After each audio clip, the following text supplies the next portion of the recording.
अकबरी लूटा। लाला झाऊलाल को खाने पीने की कमी न थी। काशी के ठठेरी बाजार में मकान था।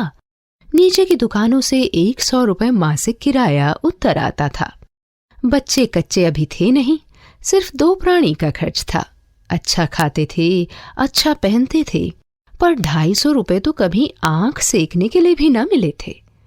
इसलिए एक दिन जब उनकी धर्म पत्नी ने एकाएक 250 रुपए की मांग पेश की, तब उनका जी एक बार जोर से सनसनाया और फिर बैठ गया। उनकी यह दशा देखकर धर्मपत्नी ने कहा, डरिए मत, आप नहीं दे सकते तो मैं अपने भाई से मांग लूंगी। लाला झाऊलाल इस मीठी मार से तिल मिला उठे। उन्होंने रौब से कहा, अजी हटो, 250 रुपए के लिए भाई से भीख मांगोगे? मुझसे ले लेना, लेकिन मुझे इसी जन्म में चाहिए। अजी इसी सप्ताह में ले लेना। सप्ताह से आपका तात्पर्य 7 दिन से है या 7 वर्ष से? लाला झाऊलाल ने रौब के साथ खड़े होते हुए कहा, आज से 7वें दिन मुझसे 250 रुपए ले लेना। पक्का? हाँ हाँ पक्का। लेकिन जब 4 दिन ज्यों के त्यों ही बीत गए, तब उन्हें चिंता होने लगी। रुपयों का प्रबंध ना हो सका। प्रश्न अपनी प्रतिष्ठा का था। खैर, एक दिन और बीता। 5वें दिन घबरा कर उन्होंने मित्र पंडित बिलवासी मिश्र को अपनी विपदा सुनाई। उन्होंने कहा, मेरे पास है तो नहीं, पर मैं कहीं से मांग जांच कर लाने की कोशिश करूंगा, और अगर कहीं से मिल जाए तो शाम को तुमसे मकान पर मिलूंगा। वही शाम आज थी, हफ्ते का अंतिम दिन। कल 250 रुपए या तो गिन देना है या सारी हेकड़ी से हाथ धोना है। यह सच है कि कल रुपया न आने पर उनकी स्त्री उन्हें फांसी न चढ़ा देगी, केवल जरा सा हंस देगी। पर वह हंसी कैसी होगी, इसकी कल्पना मात्र से झाऊलाल के मरोड़ पैदा हो जाते थे। अभी पंडित बिलवासी मिश्र नहीं आए। आज शाम को उनके आने की बात थी। उन्हीं का भरोसा था, यदि न आए तो, या यदि वे रुपए का प्रबंध न कर सके तो। इसी उधेड़-बुन में पड़े लाला झाऊलाल छत पर टहल रहे थे। कुछ प्यास महसूस हुई। उन्होंने नौकर को आवाज दी। नौकर नहीं था, सो पत्नी स्वयं पानी लेकर आई। वह पानी तो जरूर लाई, पर वह गिलास लाना भूल गई थी। केवल लोटे में पानी लेकर आ गई थी।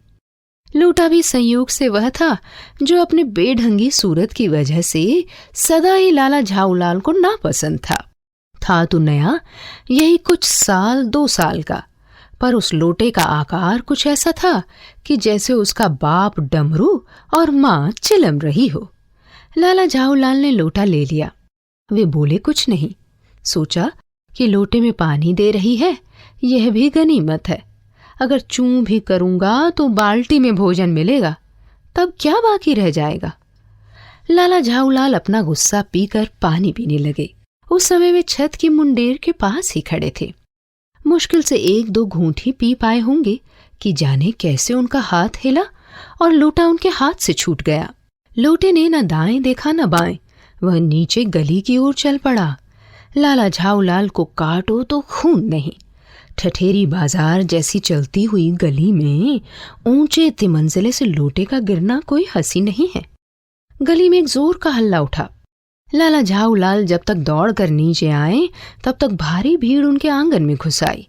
लाला झाऊलाल ने देखा कि इस भीड़ में प्रधान पात्र एक अंग्रेज है, जो नख से शिख तक भीगा हुआ है और अपने पैर को हाथ से सहलाता हुआ दूसरे पैर पर नाच रहा है। उसी के पास अपराधी लोटे को भी देखकर लाला झाऊलाल ने 2 और 2 को जोड़कर स्थिति को समझ लिया। जब उस अंग्रेज को मालूम हुआ कि लाला झाऊलाल ही उस लोटे के मालिक हैं, तो उसने केवल एक काम किया, अपना मुंह खुला छोड़ दिया। लाला झाऊलाल को आज ही यह मालूम हुआ कि अंग्रेजी भाषा में गालियों का ऐसा प्रकांड कोश भी है। इसी समय पंडित बिलवासी मिश्र भीड़ को चीरते हुए आंगन में आते दिखाई पड़े। उन्होंने सबसे पहले उस अंग्रेज को छोड़कर बाकी सभी आदमियों को बाहर निकाल दिया और लाला झाऊलाल की ओर इशारा करके बोले, आप इस व्यक्ति को जानते हैं? बिल्कुल नहीं। मेरी समझ में ही इज डेंजरस ल्यूनेटिक, यानी ये खतरनाक पागल है। नहीं, मेरी समझ में he is a dangerous criminal, यानी यह खतरनाक मुजरिम है। झाऊलाल कुछ समझ नहीं पा रहे थे कि बिलवासी को इस समय क्या हो गया है। साहब ने बिलवासी से पूछा, तो क्या करना चाहिए? पुलिस में रिपोर्ट दर्ज कर दीजिए, जिससे यह आदमी फौरन हिरासत में ले लिया जाए। पुलिस स्टेशन है कहाँ? पास ही है, चलिए मैं बताऊं। चलिए। अभी चला। आपकी इजाजत हो तो पहले मैं इस लोटे को इस आदमी से खरीद लूं। क्यों जी, बेचोगे? मैं 50 रुपए तक इसके दाम दे सकता हूं। लाला झाऊलाल तो चुप रहे, पर साहब बोले, इस रद्दी लोटे के आप 50 रुपए क्यों दे रहे हैं? आप इस लोटे को रद्दी बता रहे हैं? आश्चर्य, मैं तो आपको एक विज्ञ और सुशिक्षित व्यक्ति समझता था। आखिर बात क्या है, बताइए भी। जनाब, यह एक ऐतिहासिक लोटा जान पड़ता है। यह वह प्रसिद्ध अकबरी लोटा है जिसकी तलाश में संसार भर के म्यूजियम परेशान हैं। यह बात? जी हाँ जनाब, यह लोटा सम्राट अकबर को बहुत प्यारा था। इसी से इसका नाम अकबरी लोटा पड़ा। कलकत्ता के म्यूजियम में इसका प्लास्टर का लोटा बनाकर रखा है। पता नहीं यह लोटा इस आदमी के पास कैसे पहुंचा। म्यूजियम वालों को पता चले तो किसी भी दाम आकर ले जाएं। साहब ने बिलवासी से पूछा, तो आप इस लोटे का क्या करिएगा? मुझे भी पुरानी और ऐतिहासिक चीजों का संग्रह करने का शौक है। जिस समय यह लोटा मेरे ऊपर गिरा था, मैं दुकान से पीतल की मूर्तियां ही खरीद रहा था। जो कुछ हो, लोटा मैं ही खरीदूंगा। वाह, आप कैसे खरीदेंगे? मैं खरीदूंगा, यह मेरा हक है। हक है? जरूर हक है, क्योंकि लोटा मेरे ऊपर गिरा था। यह सब बेकार बातें हैं। दाम लगाइए, जो अधिक दे वह ले जाए। यही सही, आप उसका 50 रुपए लगा रहे थे। मैं 100 देता हूं, मैं 150 देता हूं, मैं 200 देता हूं, अजी मैं 250 देता हूं। यह कहकर बिलवासी ने 250 रुपए लाला झाऊलाल के आगे फेंक दिए। साहब को भी ताव आ गया। उसने कहा, मैं 500 देता हूं, अब चलिए। बिलवासी ने अफसोस के साथ रुपए उठा लिए और कहा, ले जाइए, लोटा आपका हुआ। मेरे पास 250 से अधिक नहीं है। यह सुनना था कि साहब के चेहरे पर प्रसन्नता की कूंची फिर गई। उसने झपट कर लोटा लिया और बोला, अब मैं हंस कर अपने देश लौटूंगा। साहब ने लाला झाऊलाल को 500 रुपए देकर अपनी राह ली। लाला झाऊलाल और पंडित बिलवासी मिश्र के चेहरों पर प्रसन्नता की लहर दौड़ गई।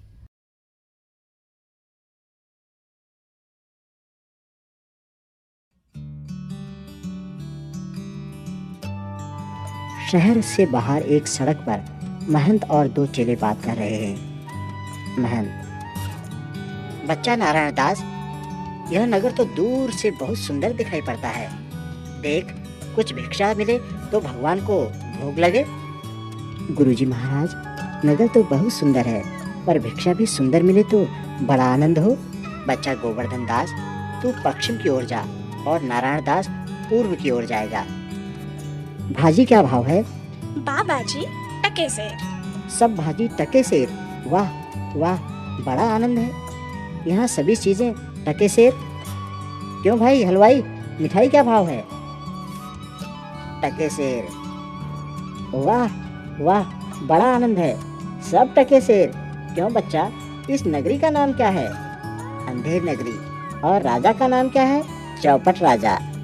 वाह वाह, अंधेर नगरी चौपट राजा, टके सेर भाजी, टके सेर खाजा। तो बाबाजी, कुछ लेना हो तो ले लें। बच्चा, भिक्षा मांगकर 7 पैसे लाया हूँ, 3.5 सेर मिठाई दे दो। बच्चा गोवर्धन दास, क्या भिक्षा लाया? गठरी तो भारी मालूम पड़ती है। गुरुजी महाराज, 7 पैसे भीख में मिले थे, उन्हीं से 3.5 सेर मिठाई मोल ली है। बच्चा नारायण दास ने मुझसे कहा था कि यहाँ सब चीजें टके सेर मिलती हैं, तो मैंने इसकी बात का विश्वास नहीं किया। बच्चा, यह कौन सी नगरी है और इसका कौन सा राजा है? अंधेर नगरी चौपट राजा, टके सेर भाजी, टके सेर खाजा। तो बच्चा, ऐसी नगरी में रहना उचित नहीं है जहाँ टके सेर भाजी और टके सेर खाजा मिलता है। गुरुजी, मैं तो इस नगरी को छोड़कर नहीं जाऊंगा, और जगह दिन भर मांगो तो भी पेट नहीं भरता। मैं तो यहीं रहूंगा। देख मेरी बात मान, नहीं तो पीछे पछताएगा। मैं तो जाता हूँ, पर इतने कहे जाता हूँ कि कभी संकट पड़े तो याद करना। कौन चिल्लाता है? उसे बुलाओ तो। दुहाई महाराज, दुहाई। बोलो क्या हुआ? महाराज, कल्लू बनिए की दीवार गिर पड़ी, सो मेरी बकरी उसके नीचे दब गई। न्याय हो। कल्लू बनिए को पकड़ लाओ। क्यों रे बनिए, इसकी बकरी क्यों दबकर मर गई? महाराज, मेरा कुछ दोष नहीं, कारीगर ने ऐसी खराब दीवार बनाई, गिर पड़ी। क्यों रे कारीगर, इसकी बकरी कैसे मर गई? महाराज, चूने वाले ने चूना ऐसा खराब बनाया कि दीवार गिर पड़ी। अच्छा, उस चूने वाले को बुलाओ। क्यों रे चूने वाले, इसकी बकरी कैसे मर गई? महाराज, भिष्टी ने चूने में पानी ज्यादा डाल दिया, इसी से चूना कमजोर हो गया। तो भिष्टी को पकड़ो। क्यों रे भिष्टी, इतना पानी क्यों डाल दिया कि दीवार गिर पड़ी और बकरी दब गई? महाराज, गुलाम का कोई कसूर नहीं, कसाई ने मशक इतनी बड़ी बना दी कि उसमें ज्यादा पानी आ गया। अच्छा, भिष्टी को निकालो, कसाई को लाओ। क्यों रे कसाई, तूने ऐसी मशक क्यों बनाई?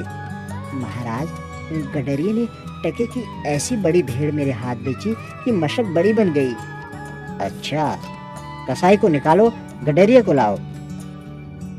क्यों रे गडरिये, ऐसी बड़ी भेड़ क्यों बेची?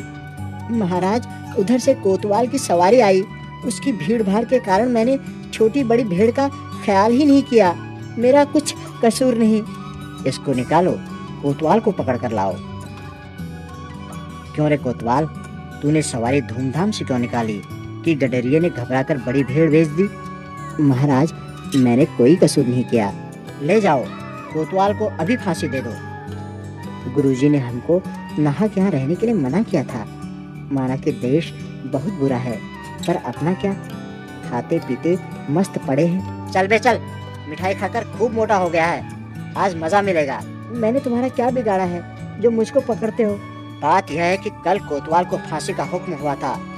जब उसे फांसी देने को ले गए तो फांसी का फंदा बहुत बड़ा निकला, क्योंकि कोतवाल साहब दुबले हैं। इस पर महाराज का हुक्म हुआ कि किसी मोटे आदमी को फांसी दे दो, क्योंकि बकरी मरने के अपराध में किसी न किसी को सजा होना जरूरी है, नहीं तो न्याय न होगा। दुहाई परमेश्वर की, अरे मैं नाहक मारा जाता हूँ। अरे यहाँ बड़ा ही अंधेर है। गुरुजी तुम कहाँ हो? आओ, मेरा प्राण बचाओ।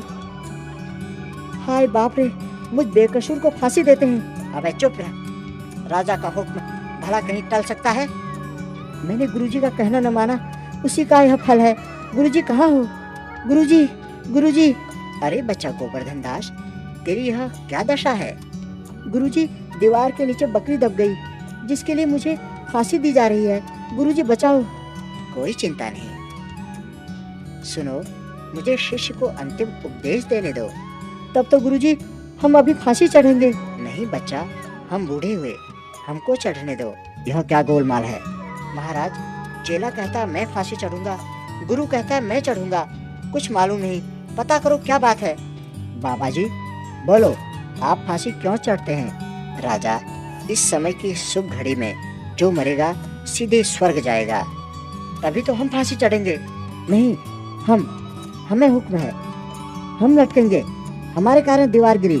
चुप रहो सब लोग। राजा के जीते जी और कौन स्वर्ग जा सकता है? हमको फांसी चढ़ाओ, जल्दी जल्दी करो।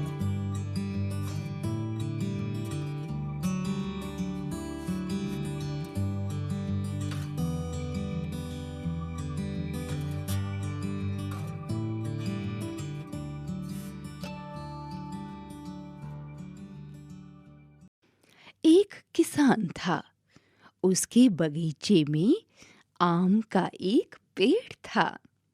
उस पर कोई फल नहीं लगता था। उस पेड़ पर चिड़िया, तोते, टिड्डे आदि रहते थे। एक दिन किसान ने सोचा, आज मैं यह पेड़ काट दूंगा, अब यह किसी काम का नहीं है। इसकी लकड़ी से बच्चे के पढ़ने के लिए मेज और बाबा के लिए कुर्सी बनवा दूंगा। जैसे ही किसान पेड़ के पास गया, उस पेड़ पर रहने वाले जीव जंतुओं ने कहा, किसान किसान, ये पेड़ मत काटो, यह हमारा घर है। नहीं नहीं, मैं तो काटूंगा और आज ही काटूंगा। जैसे ही किसान ने पेड़ काटने के लिए कुल्हाड़ी उठाई, वैसे ही घोंसले में बैठे चिड़ियों के छोटे छोटे बच्चे रोने लगे। किसान को दया आ गई। ये बच्चे तो बहुत प्यारे हैं, मैं पेड़ कैसे काट सकता हूँ? यह पेड़ बहुत से जीवों का घर है, मैं इसे नहीं काट सकता। किसान ने कहा, दोस्तों, मैंने फैसला किया कि मैं यह पेड़ नहीं काटूंगा, बल्कि यहाँ कुछ पेड़ और भी लगाऊंगा। यह सुनकर सभी पक्षी और जानवर खुश हो गए। गिलहरी खुश होकर डालियों पर दौड़ लगाने लगी। चिड़िया ची ची करके शोर मचाने लगी। किसान भी सभी जीव जंतुओं को देखकर बहुत खुश हुआ। उसने अपने कंधे पर कुल्हाड़ी रखी और घर चला गया।